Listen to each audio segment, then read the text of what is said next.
Hey YouTube, this is David, Richter Scale Studios. Welcome to part 8 of the Tale of Two Dreads.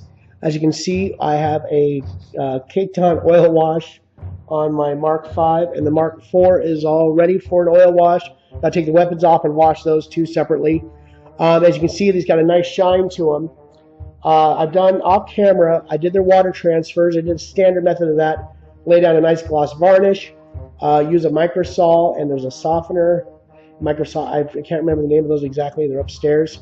So I lay down the microsol, put it down, then lay your water transfer, soak it in water. Use a hairdryer usually, just to get all the moisture out of it. Hit it with a softener, hit it with a hairdryer again, then make sure it's nice and dry, and then hit it with another coat of gloss varnish. Get a nice coat on there so you could lose the appearance of the seams of the water or slide decals, so it gives it a little more plausible, realistic look, like it was spray painted on. As you can see, he's got a sticker on his shoulder on that flame cannon. You can see that in the. Also, you can see I used one off of the troop slides for his front of his chassis, and then also I used the on their legs. Those are from the vehicle transfer sheet. The large ultramarine symbol there and that command symbol.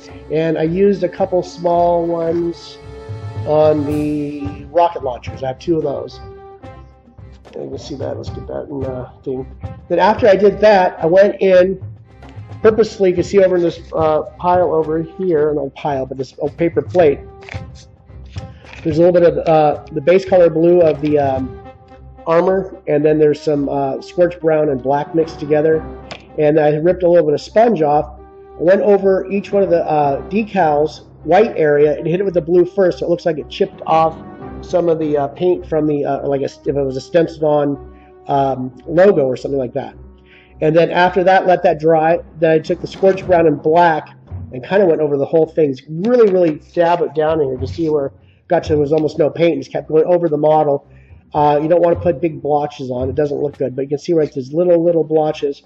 Look like dings and scratches. And then obviously you saw what I did with the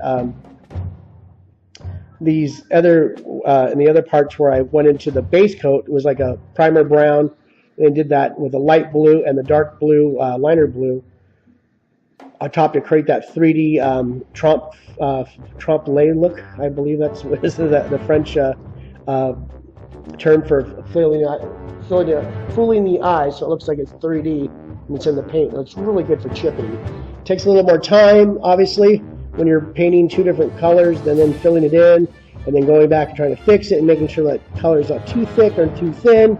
So I got that done. Then after that, let's see what else. Oh, I worked on his base a little bit. Got some of those 8mm wet resin skulls I got off of eBay. Painted those up, glued them in. Got some of those cheap tufts from GW. Glued those in. I'm going to have to go into some pigments because you can still see the plastic where they're attached to. There's no way of getting around that. These are just really poorly made product, but you can get around it with a little bit of pigment. It'll blend it in. I did some OSL on his eyes. You can see that from here. But obviously it's not showing well right now. It's gloss varnish, so it's really shiny. So, and one of the last parts we'll show is that being done. So I'm going to show you right now. I got a little Reeves oil paint and some odorless terpenoid, and I threw this in a little ceramic palette here. So I got a really thick, nice murky wash going. The thicker the better, because we're going to clean this off anyways later, and that's for cleaning the brush when you need to. I was going to show you, it's a real quick demonstration. I'm not going to bore you because it's just basically you put this on the model, let capillary action take the pigment and into the panel lines and the grooves that you want done. You don't have to do the whole model, but if you want the areas to pop, especially when it's on the tabletop, those little panel lines are going to get the deeper shadows are going to make them show a lot better. So I got these Forge Planet autocannons, and I believe these are the same gun. And get this in focus for you. Okay, now this is the little access door. And you can see this barely touching it. We're pulling the handles, getting all the areas around it. We have the shell ejectors right here. And this is going to give it a little more detail and a little more depth to the model. There's a little bit of, there's some bolts. And this is not going to be our finished product, obviously, because it looks kind of crappy, obviously, as you can tell. But we're going to lay this wash in and get all those little areas. This is nice and collect. It'll set up. You got to make sure it's thick enough if you want it like that. Start with less and work your way, but you can see if you use a too thin of a wash, it's going to just barely leave any color. But like I said, we're going to go in with a makeup sponge. I haven't said that yet. We're going to do later, let this dry, maybe hit it with a hairdryer, speed up our time for us, and even go to the metal areas, and then go in with a clean makeup sponge and possibly a Q-tip, which I don't recommend, but we might need that to get in the little areas, and just clean up what you don't want, and just leave everything in the deep recesses, and you're going to have a really nice detail. Even in the injectors, get that nice and black in there, and leave it black, because it's going to be, in real life, you wouldn't be able to see in there anyways. And then we're going to go into these flash suppressors, and this, you can get a little extra detail. I know this is a very, very dark metal, so let's give a little more oomph to what we're trying to achieve here. Go on the back side and see if there's anything we can. You're not going to see this anyways, but hey, let's give a little extra detail if you take it off and someone looks at it. So I'm going to put that down right here. And there's another one next to it. And so you can see right now just how much that capillary action is just letting all those details, talk, I guess. And like stand up and be noticed a little bit more. So I'm going to get back to work on these and get these all oil wash, let it dry. I'll come back, show them to you real quick, and then we are going to do cleanup on them and show it from there. Then we will be hitting with a dull coat, and then going in with some final touches of the bases with some pigment powders, and maybe a little bit of powders and dust it on the model itself to give it a little bit of dusty appearance around the legs and some of the mechanics underneath, and then we'll be done. So as usual, thank you for joining me, and we'll continue part 8 in the next section. See you in a few seconds. Thanks. Hey, we're back at, this is section 2 of part 8. Everything is now covered in oil paint. And just letting it dry. I don't know if I'm going to hit the hair dryer right away. Let's let that paint get in there, and that pigment get into those grooves. And you can even, while you're letting it dry, you can little sections that, maybe the paint or not enough pigment got into it, because I can see like a little area right there. I just want some little more detail in that. And just make sure that capillary action gets in there. Sometimes when you have maybe too light of a wash, or even with gravity, that pigment's going to flow with the terpenoid. So just make sure you keep many of those areas that you want a little bolt, keep that detailed. Maybe throw a little more pigment on there. Let it sit for a bit. And just clean your brush. And then that's it. So just a quick little update for a minute, and we're going to let it dry, and then we'll come back, and this is what I'm going to probably use as a cosmetic sponge. I don't recommend Q-tips, that cotton, even depends maybe even on the quality of it. When you have a lot of little details and stuff, the cotton grabs, and this is a pain in the ass to clean. These are very, very dense, and you can cut these up if you need to make little areas to get into these little grooves. And also with the surface area of one of these, you keep turning it around and using it, and until you have a clean, until it's not clean anymore, not doing what you wanted to do, then use the other cosmetic sponge. You can pick these up in the dollar store or Walmart, very inexpensive, and I recommend these highly for cleaning up oil washes or any kind of wash. And that fact, there's no residue left on the model from cotton tearing from it or anything like that. So that is it for right now, and we will see you in the next section. And thanks again for joining us. Hey, we're back. This is cut pretty dry, and I got a sponge, cut some up too here, some smaller sections if I need it. Use this bigger one here. kind of daub it off. So let's get in there and get in these sections here. See how clean this can make it, and then it leaves that damage behind, but we have the bolts still clean, or clinging to the pigment from the oil wash. It's kind of magical there.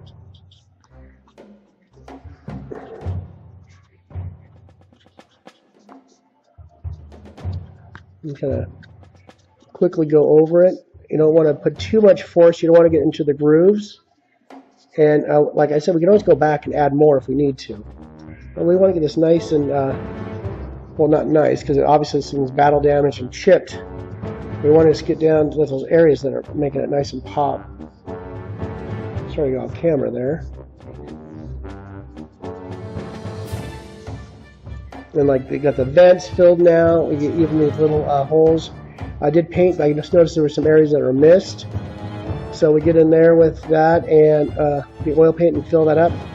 And like especially here, the roof of the dreadnought on the top. So we have those nice panel lines are still nice and dark.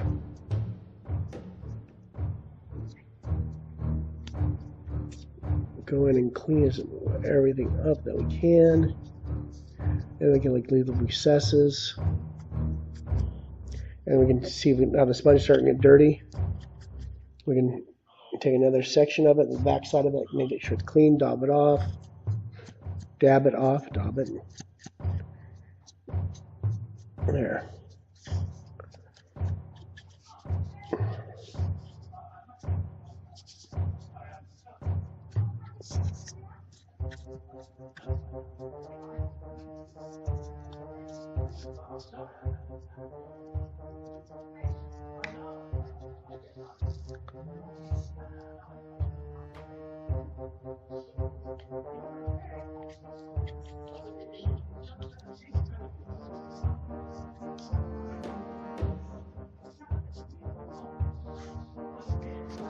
So there we go.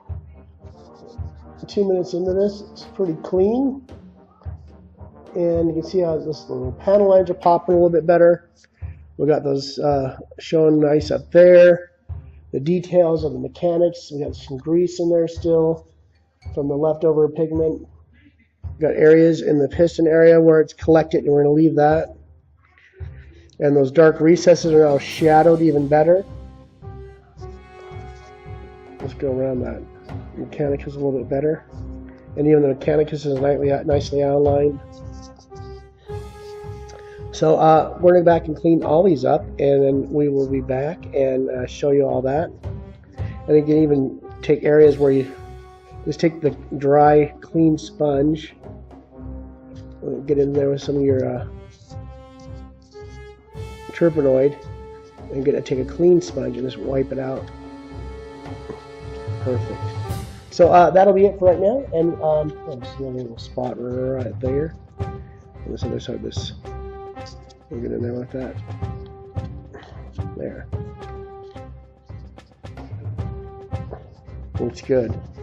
So that is it for right now, and I'm just going to pick some more little spots as I see fit, and we'll get to a point where we're happy with that, and get all these other things cleaned up and show you what they look like cleaned up. Thanks for joining me. Hey, we're back. We'll finish up part 8 right here. Clean up all the oil wash off them.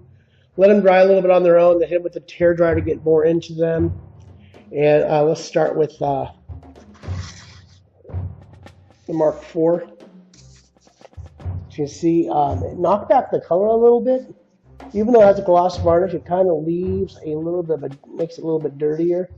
And actually, I think it adds to the the battlefield effect of it. All those chips and stuff just kind of adds like a filter to it, so it doesn't look like just clean chips and going down to the primer coat and those little leather chips. It just kind of blends it all together, gives it kind of a dirtier feel. That oil paint kind of left a nice residue inside the flamer right there, so it gives that thing a little more pop to it. And you can still see the light effect of the heat thing from the yellow and purple and blue and the browns in there. It's still kind of glistening. The stuff's still not completely dry. I'm going to let it dry overnight. And then hit it with a matte varnish or dull coat. And then I might, with a couple of other weapons, I might use auto cannons and darken those tips on those to change them up a little bit, just give them a little more interest to them. But everything else, these things are pretty much, let's call them, basically done now. Let's get the Mark V in there. And you can see I put some weapons on them. These are like the basic weapons usually come with these. This is the laser, twin-link laser cannon. Put a little skull on that. It's all dirtied up. A little bit of highlight on that. Looks like it's been, it's more of a matte color there than the metallics in the barrels. His name is Tanis. I don't know if you can see that. Let's see if I can.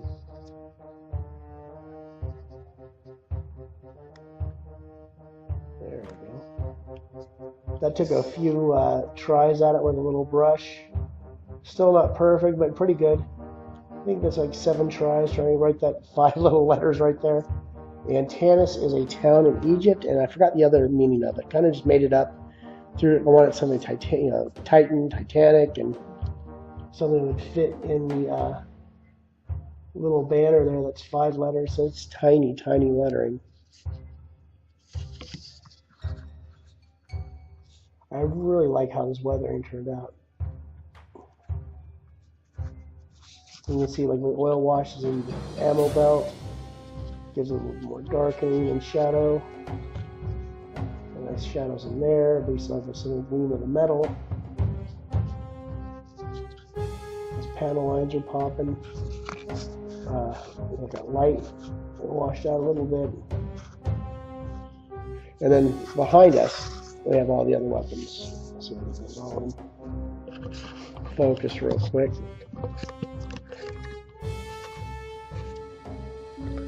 We got, this is mostly almost each thing has the same, except the close combat weapons don't match up. I don't believe. They both have auto cannons. They both have laser cannons. But what they have on are, well, the close combat weapon and that other siege drill or whatever that is on that other Mark IV is totally different. And then here we have these.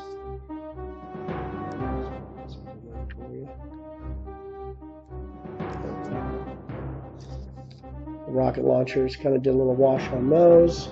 I might put a little bit of black, I think they look like they give it a burn effect. And there it's rocket exhaust, and maybe do some streaks off of here because I think these are also rocket port exhausts, something where the propellant is able to escape. And I really like how these turned out now. Those little doors. There's not a lot of, well, there's it's not super detail on these, but what there is, it just makes it pop. So we'll finish up part 8 right here, as usual.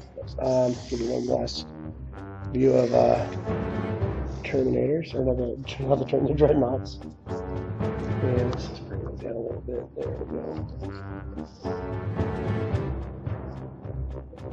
So not too shabby for tabletop. Any comments are welcome. I always answer back usually. And any suggestions. And then we'll come part 9. We'll get these varnished. They probably won't show that part. Some gloss varnish on the lenses, and probably just finish the bases. Put some tufts on this one probably. So we got like 4 or 5 on this, I believe. And go in there with the pigments to camouflage that yucky plastic. Those things are with adhesive on them that glue it to the base. So that'll be it. I know this is a longer video, but thank you for hanging in with me, and as usual, I appreciate you checking out my work. See you in the next video, or next part, because I'll be part 9. Thanks.